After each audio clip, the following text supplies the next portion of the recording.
In 2010, a 24-year-old woman was discovered lifeless under circumstances that defy all logic at the bottom of a garbage compactor in a luxurious building in Australia. Phoebe Handsjuk had plummeted 12 floors, but the evidence at the scene told a story vastly different from what the police initially concluded. How could someone end up in such a tragic and unexpected manner? Strange details and inconsistencies raised doubts: suicide, accident, or something far more sinister. Watch until the end and uncover the mysteries surrounding this intriguing case that still evokes so many questions and few answers. Birth and childhood of Phoebe. Phoebe Handsjuk entered the world on May 9, 1986, in the bustling city of Melbourne, Australia. The eldest daughter of Lenny, a psychotherapist, and Natalie, an administrative assistant, Phoebe grew up alongside her two younger brothers, Tom and Nikolai. From an early age, Phoebe stood out as an exceptionally energetic child whose vitality seemed inexhaustible.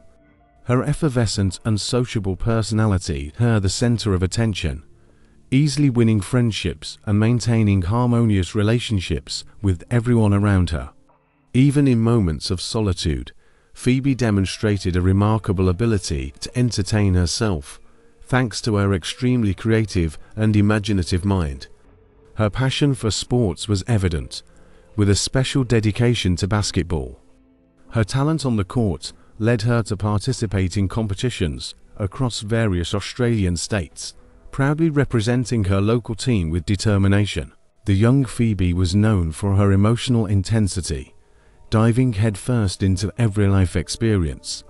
Her mother, Natalie, frequently observed that when Phoebe was happy, her joy was contagious and overflowing.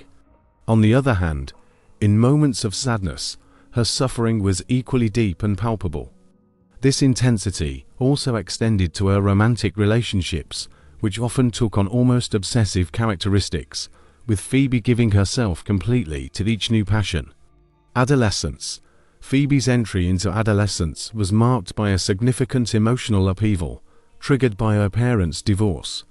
This crucial event shook the foundations of her family life, propelling her to seek refuge in risky and potentially self-destructive behaviors. At 13, Phoebe already displayed a physical maturity beyond her actual age. Standing over 5 feet 7 inches at 15, she could easily pass for a young adult. Taking advantage of this, Phoebe embarked on a precocious journey through Melbourne's nightlife, frequenting bars and nightclubs with the aid of fake IDs. Her social prowess and mature appearance not only guaranteed her free entry to these establishments, but also access to alcoholic beverages and, occasionally, illicit substances. This constant party environment, though exciting, exposed Phoebe to considerable risks at a crucial stage of her development. Phoebe's daring behavior extended to her love life as well.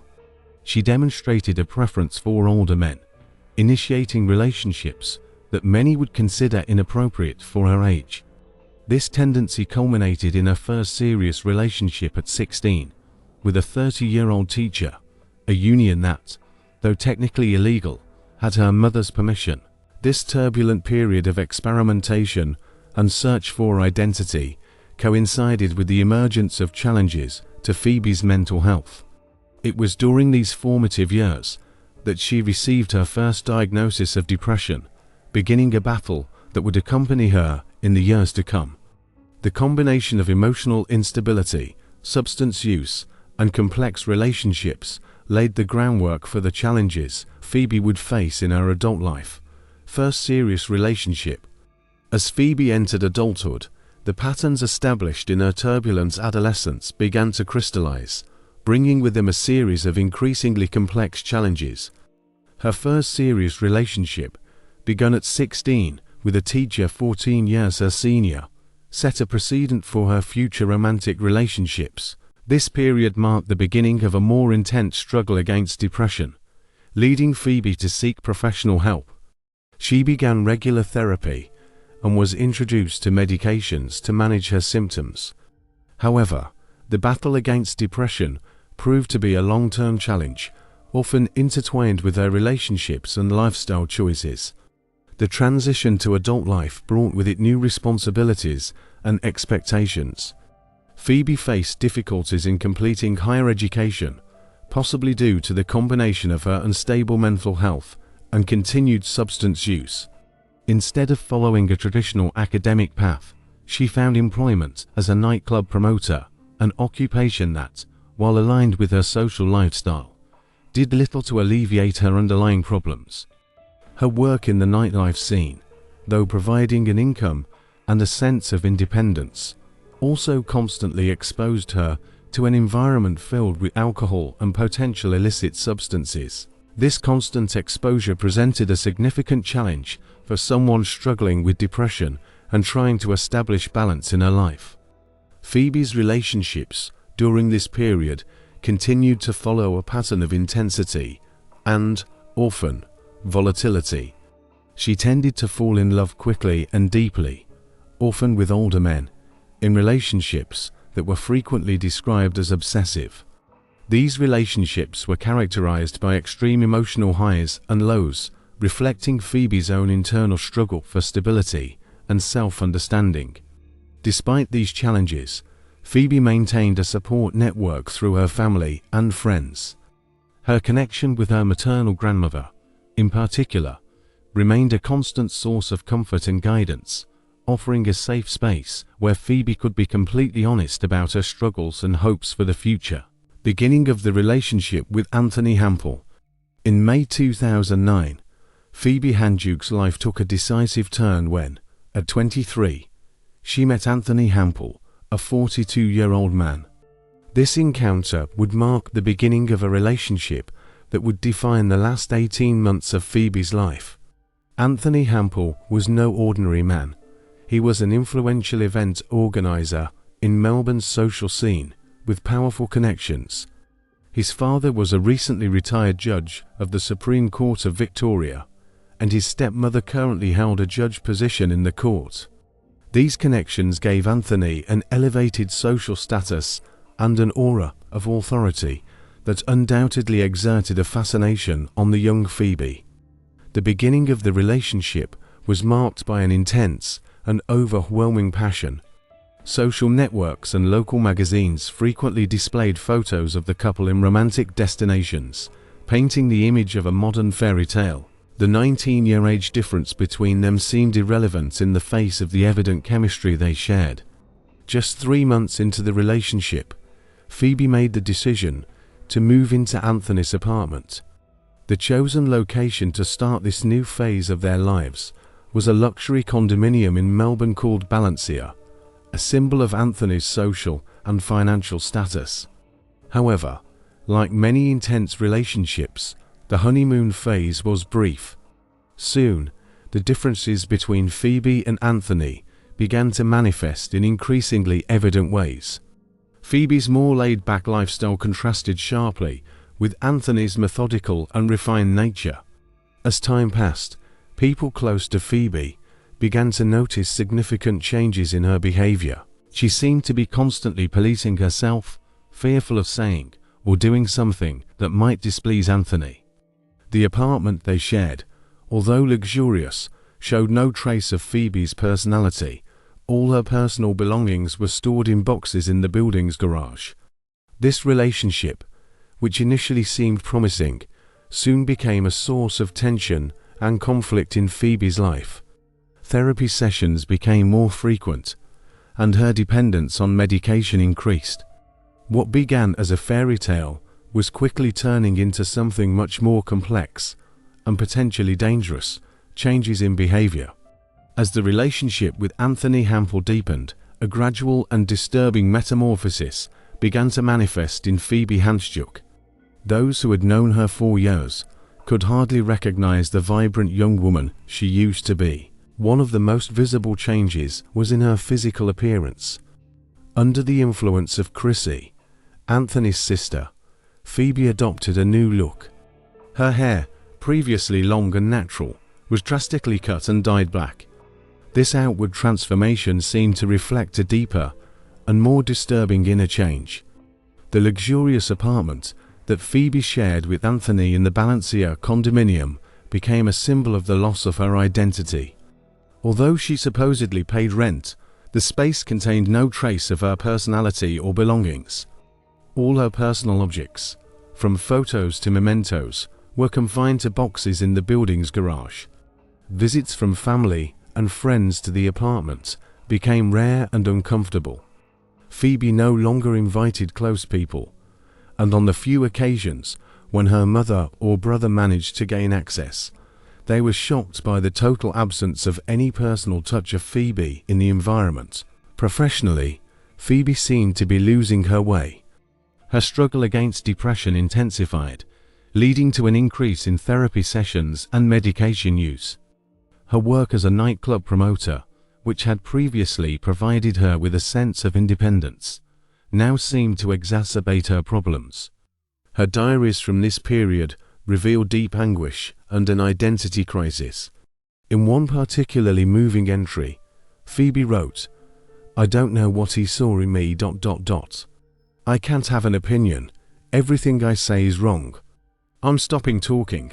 I can't listen either, because everything I hear is not for me." Now everything is silence. The relationship with Anthony became increasingly tumultuous. Frequent arguments replaced the initial moments of harmony. Phoebe oscillated between periods of intense devotion and moments of profound disillusionment. The couple broke up and got back together 4 times in just a year and a half. Meanwhile, Phoebe's use of alcohol and drugs, which was already problematic before, seemed to be intensifying. Anthony would later report incidents of erratic and even aggressive behavior on Phoebe's part when she was under the influence of substances. As her self-esteem diminished, Phoebe seemed increasingly emotionally dependent on Anthony, despite the evident problems in the relationship. She struggled to reconcile her love for him with the growing feeling that she was losing herself in the process. This painful and gradual transformation of Phoebe, from a confident and full of life young woman to someone struggling to maintain her identity and mental balance, set the stage for the tragic events that were to come. Phoebe's last days.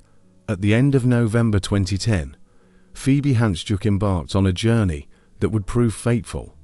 She left Melbourne to visit her grandmother, a figure who had always represented a safe haven in her turbulent life. Away from Anthony's influence and the suffocating environment of their shared apartment, Phoebe finally found the clarity she had long been seeking. During this visit, in a rare moment of lucidity, Phoebe opened her heart to her grandmother.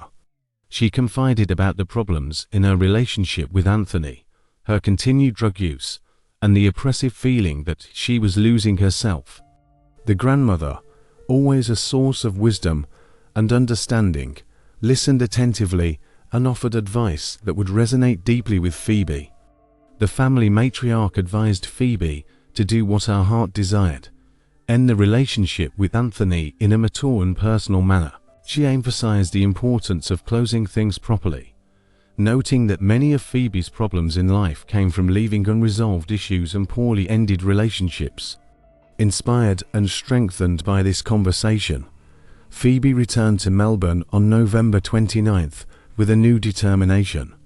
She was decided to put an end to her tumultuous relationship with Anthony and start a new chapter in her life. However, fate seemed to have other plans. Unknown to Phoebe, Anthony had bought a ring and was planning to propose to her soon.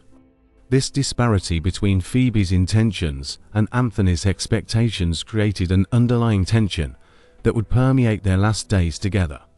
The following days were marked by a series of confusing and contradictory events. On November 30th, according to Anthony, Phoebe spent the entire day sleeping, apparently recovering from a night of heavy drinking. They didn't speak to each other that day. On December 1st, Anthony left for work, leaving a note for Phoebe. The tone of the message was one of frustration and resignation. "I've reached my limit. I helped you the way I could, and after everything I was still humiliated." That night, Phoebe sent an enigmatic message to her family, talking about transforming into the most incredible human being and going to the hospital. The message, strange and disconnected, alarmed her loved ones. December 2nd dawned with Phoebe still sleeping, according to Anthony. He left for work, not knowing it would be the last time he would see her alive. A dinner was scheduled for that night between Phoebe and her father to celebrate his birthday, a meeting that would never happen. These last 72 hours in Phoebe's life were filled with contradictions and mysteries, setting the stage for the tragic event that was about to unfold.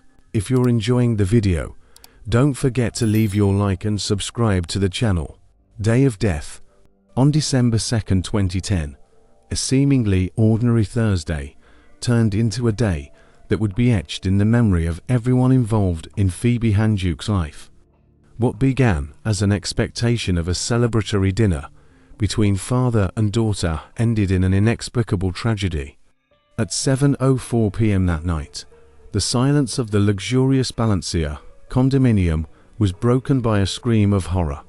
The building's caretaker, who had gone down to the basement to fetch a broom after a flower pot had been knocked over in the lobby, made a macabre discovery that would change the course of many lives.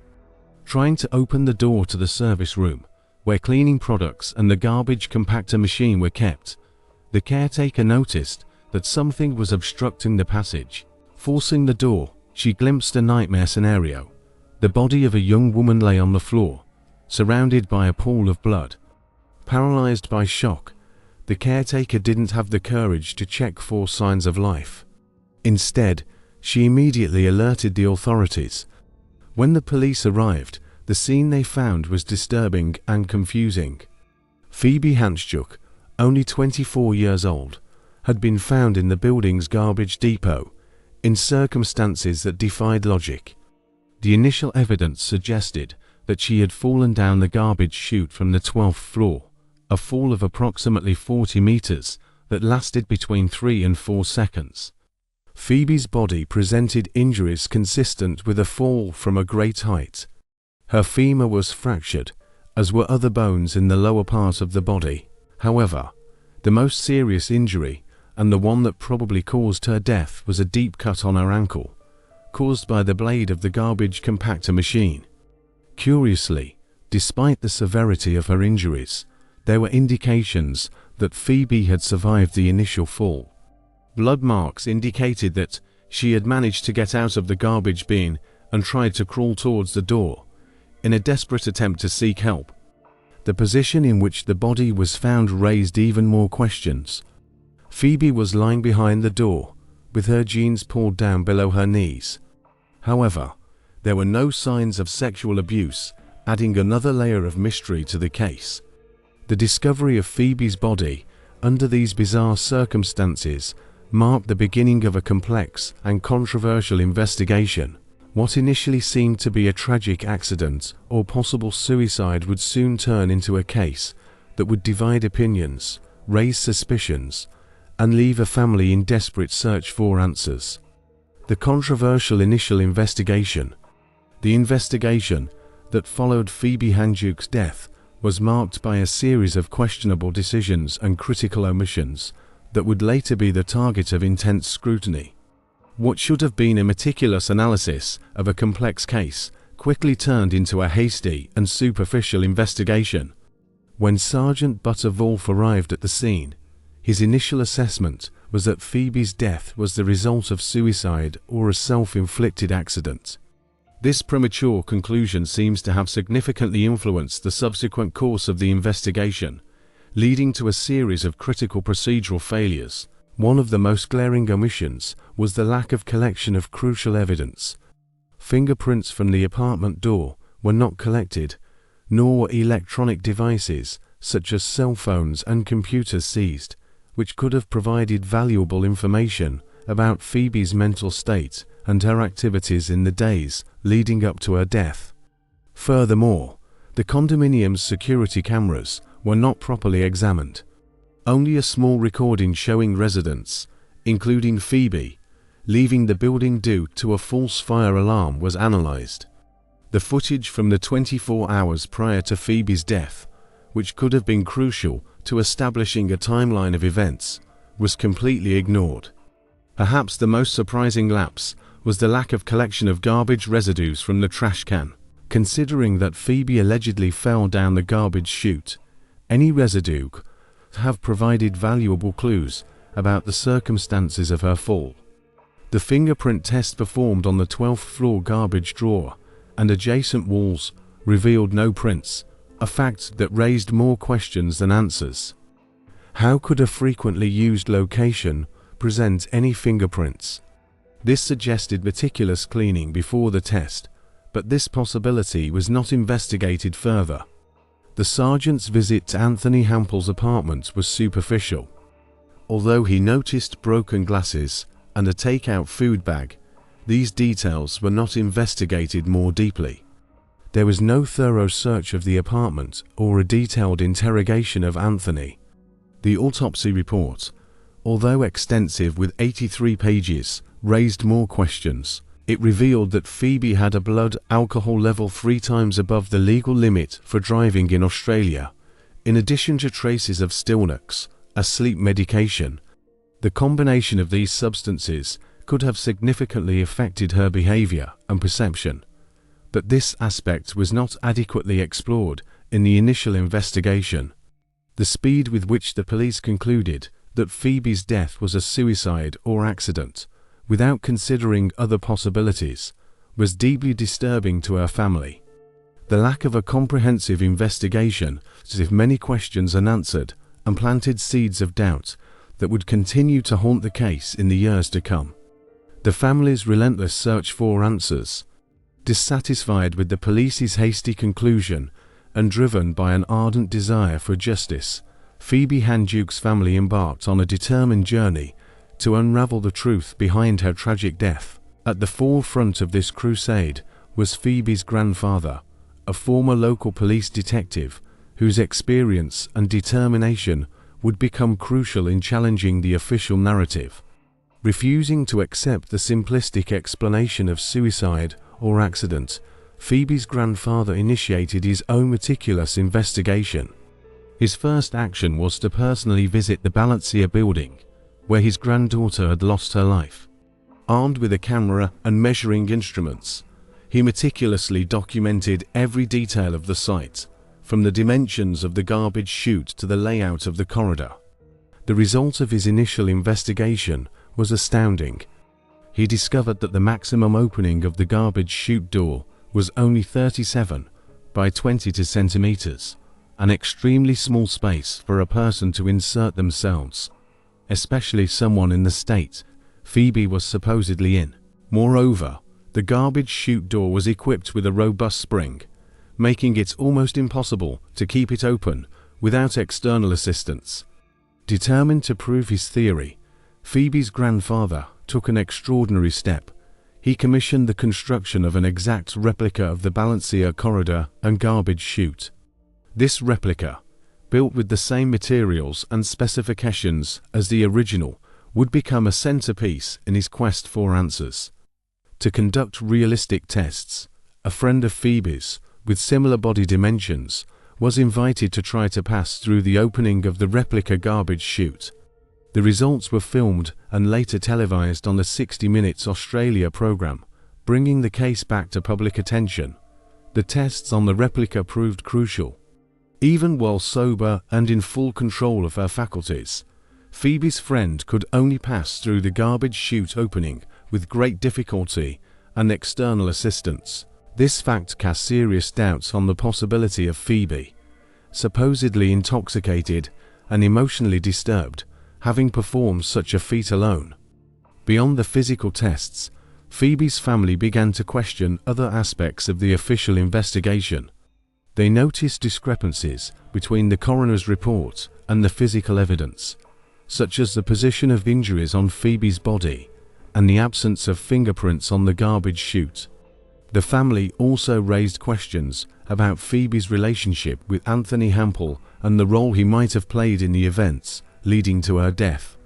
They highlighted the changes in Phoebe's behavior since the beginning of the relationship and expressed concern about the apparent lack of police interest in investigating this dynamic more deeply. Frustrated with the lack of progress through official channels, Phoebe's family turned to the media and the public. They created a website dedicated to the case, sharing information and seeking community support. Their persistence in keeping the case alive in public consciousness proved crucial in preventing Phoebe's death from falling into oblivion. The family's relentless search for answers not only kept Phoebe's case in the spotlight, but also raised important questions about police investigation procedures and the criminal justice system as a whole. Their determination in the face of adversity became a powerful testimony to the love they had for Phoebe and their unwavering commitment to the truth. Case archived. Despite the tireless efforts of Phoebe Handsjuk's family, the case gradually began to disappear from media spotlights and public consciousness. The judicial system, apparently satisfied with the initial conclusion of suicide or accident, proved resistant to reopening the investigation. Phoebe's family, determined to keep the search for answers alive, faced significant obstacles in their journey for justice. They filed a formal request for a review of the case, alleging negligence on the part of the police in conducting the initial investigation. They argued that standard investigation protocols were not followed, resulting in a premature and potentially erroneous conclusion. However, to their dismay, the request for review was denied by the authorities. This refusal to re-examine the circumstances of Phoebe's death was a devastating blow to the family, who saw in this review a chance to finally discover the truth. Unwilling to give up, they took a step further and requested an independent professional to analyze the colonial investigation, the Australian equivalent procedure to a forensic investigation. The result of this analysis, however, brought little comfort. Due to the scarcity of information collected during the initial investigation, the professional concluded that the case was inconclusive. This series of institutional setbacks had a discouraging effect not only on Phoebe's family, but also on public and media interest in the case. Gradually, Phoebe's story began to disappear from the headlines, being replaced by new tragedies and scandals. However, while the case seemed to slumber on the surface, its reverberations continued to echo silently. Phoebe's family, although frustrated with the lack of official progress, did not abandon their search for answers. They maintained the website dedicated to the case, continued to share information, and sought community support. Phoebe's legacy and the mysterious circumstances of her death also left an indelible mark on those who knew her. Friends, colleagues, and even casual acquaintances found themselves reflecting on the events that led to that fateful night, questioning whether there were signs they might have missed or actions they could have taken. Meanwhile, broader questions raised by the case about the effectiveness of police investigation procedures, the reliability of the criminal justice system, and the challenges faced by young people dealing with mental health issues and substance abuse continued to resonate in private discussions and, occasionally, in public forums. Thus, although Phoebe Handsjuk's case had apparently disappeared from public view, its implications continued to propagate silently, like ripples in a lake after a stone is thrown. The unsolved mystery of her death remained as a disturbing reminder that sometimes the truth can be elusive, but should never be abandoned. Bailey Schneider case. In June 2018, almost 8 years after Phoebe Handsjuk's death, a tragic and strangely familiar event shook Melbourne, bringing to the surface painful memories and unanswered questions. Bailey Schneider, a 25-year-old model, was found lifeless in her home's kitchen, with a rope around her neck. The similarities between Bailey's and Phoebe's cases were disturbing and impossible to ignore. Both were young women in the prime of their lives, struggling against inner demons of depression and substance abuse.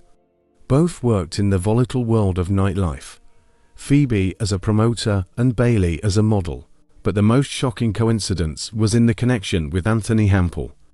Bailey, like Phoebe years before, was romantically involved with Hampel. On the night of her death, Bailey had ended her 6-month relationship with the event business entrepreneur. The initial investigation into Bailey's death followed a soberly familiar path. Dr. White, the same coroner who had worked on Phoebe's case, was assigned to analyze the circumstances of Bailey's death. His quick conclusion of suicide, even in the face of contradictory evidence, echoed disturbingly the treatment given to Phoebe's case. Bailey's parents, like Phoebe's family before them, found themselves fighting for answers in a system that seemed hasty to close the case. They couldn't understand how their daughter could have hanged herself in the kitchen, where there were no obvious points to tie a rope. The police, repeating mistakes from the past, did not collect crucial evidence. Bailey's cell phone was not seized for forensic analysis, nor was the rope used in her death. These critical omissions raised serious doubts about the integrity of the investigation. The resurgence of these unresolved issues galvanized the community. The media, which had long since moved away from Phoebe's case, suddenly found itself revisiting that tragedy in light of these new events. The similarities between the cases were impossible to ignore, and the questions that had remained unanswered for so long gained a new urgency. Bailey's family's persistence in seeking the truth echoed the tireless efforts of Phoebe's family. A year after Bailey's death, her parents achieved a significant victory. The Homicide Division agreed to review the case. This development not only offered hope to Bailey's family, but also rekindled interest in Phoebe's case. The mysterious circumstances surrounding both deaths, combined with the common connection of Anthony Hampel, raised disturbing questions about possible patterns of behavior and systemic failures in the investigations. The Bailey-Schneider case served as a catalyst, bringing to the surface long-buried questions and forcing a reassessment not only of her own death, but also of Phoebe Handsjuk's. The Melbourne community found itself once again confronted with the disturbing possibility that perhaps, in both cases, the truth was much more complex and sinister than the official conclusions suggested. Case reopened. The Homicide Division's decision to review Bailey-Schneider's case had a domino effect, reviving interest in Phoebe Handsjuk's unresolved case. This unexpected turn of events brought a wave of hope to those who had long sought answers about the mysterious circumstances surrounding Phoebe's death. The resurgence of Phoebe's case in public consciousness was driven not only by the similarities with Bailey's tragedy, but also by a series of intriguing revelations that had come to light in the intervening years. One of these revelations involved Chrissy, Anthony Hampel's sister, who had become a close figure to Phoebe in the months preceding her death. In 2014, Chrissy was arrested as part of a major drug trafficking operation. Although she was released on bail, her connection to the drug underworld shed new light on the environment in which Phoebe was immersed in her final days. This development raised questions about the extent of Chrissy's influence over Phoebe and whether it could have contributed to the events leading to her death. Even more intriguing was a Facebook post made by Chrissy in 2016, coinciding with the publication of a resolution on the review of Dr. White's coroner's analysis. In this post, Chrissy shared a photo of Phoebe with the caption, "You were a fragile flower that no one ever saw. You and your family ended up being neglected by the justice that fails to represent them." The quick removal of this post hours later only served to fuel further speculation. The reopening of the case brought to light previously neglected or undervalued details. The blood found on the computer mouse and doorknob of Anthony's apartment, which were never properly analyzed, suddenly gained new importance. The mysterious phone number found in Phoebe's pocket, previously discarded, became a point of renewed interest. The public, now more aware of the case's complexities, began to actively question previously accepted narratives. Social media became a vibrant forum for discussions and theories, with internet users from around the world engaging in the mystery. The media, sensing the growing public interest, turned its attention back to the case. Investigative journalists like Richard Baker and Michael Baffled, intrigued by the inconsistencies and unanswered questions, delved deep into the case. Their podcast Phoebe's Fall, launched in 2016, gained new relevance and an even larger audience. Phoebe's family, who had never given up seeking the truth, found new vigor in their quest for justice. The website they had created for the case experienced a significant increase in traffic, becoming an information hub for those interested in learning more about Phoebe's life and death. This renewed attention to the case not only kept Phoebe's memory alive, but also brought significant pressure on the authorities to conduct a more thorough and transparent investigation. The Melbourne community, and indeed, a global audience, now watched closely, hoping that this time the truth about what happened to Phoebe Handsjuk would finally come to light. Phoebe's legacy and the search for truth. Phoebe Handsjuk's story, far from being forgotten, gained new life through the tireless efforts of her family, dedicated journalists, and an increasingly engaged public. What began as a personal tragedy evolved into a case that captured national and international attention, raising crucial questions about justice, police investigation, and the complexity of the human condition. At the center of this resurgence of interest are investigative journalists Richard Baker and Michael Baffled, intrigued by the numerous inconsistencies and unanswered questions in the case. They dove deep into Phoebe's story. The result of their meticulous investigation was the acclaimed podcast Phoebe's Fall, launched in 2016. This audio series not only recounted the events leading to Phoebe's death, but also explored the flaws in the initial investigation and her family's ongoing struggles for answers. The podcast became a cultural phenomenon, attracting listeners from around the world and reviving public interest in the case. It served not only as a platform to share information, but also as a catalyst for broader discussions about criminal justice system reform, mental health, and substance abuse. Parallel to media efforts, Phoebe's family continued their relentless pursuit of justice. They created and maintained a website dedicated to the case, which became a valuable resource for those seeking to better understand Phoebe's life and death. The site not only shares case details, but also serves as a touching memorial for a young woman whose life was abruptly interrupted. The website address, shared in the video, became a virtual meeting point for people around the world who were moved by Phoebe's story. Visitors can explore detailed timelines, read testimonials from friends and family, and access documents related to the case. More than a repository of information, the site has transformed into a space for reflection and action, encouraging visitors to get involved in the search for justice. Phoebe's story also inspired broader discussions about the need for reforms in the Australian criminal justice system. Questions about the independence of coroners, the thoroughness of police investigations, and the transparency of judicial procedures were brought to the forefront, leading to calls for systemic changes. The case continues to evolve, with new information and developments emerging periodically. Each new revelation is thoroughly examined by the online community that has formed around the case, keeping alive the spirit of investigation and search for truth. Phoebe Handsjuk's legacy, therefore, goes far beyond her tragic death. Her story has become a reference point for discussions about justice, transparency, and the complexity of human nature. Through the podcast, website, and ongoing efforts of her family and supporters, Phoebe continues to impact lives and inspire change, even years after her departure. As the case continues to unfold, one thing remains clear: the search for answers in Phoebe Handsjuk's case is far from over.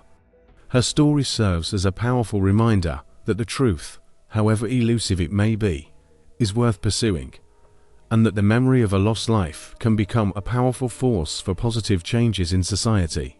We want to know your opinion. Do you think it was an accident, a suicide, or is there something darker behind this tragedy? Leave your comment below and share your theories. And if you like this video and want to see more content like this, subscribe to the channel and turn on notifications so you don't miss any updates. Your support is crucial for us to continue bringing such intriguing stories like this one.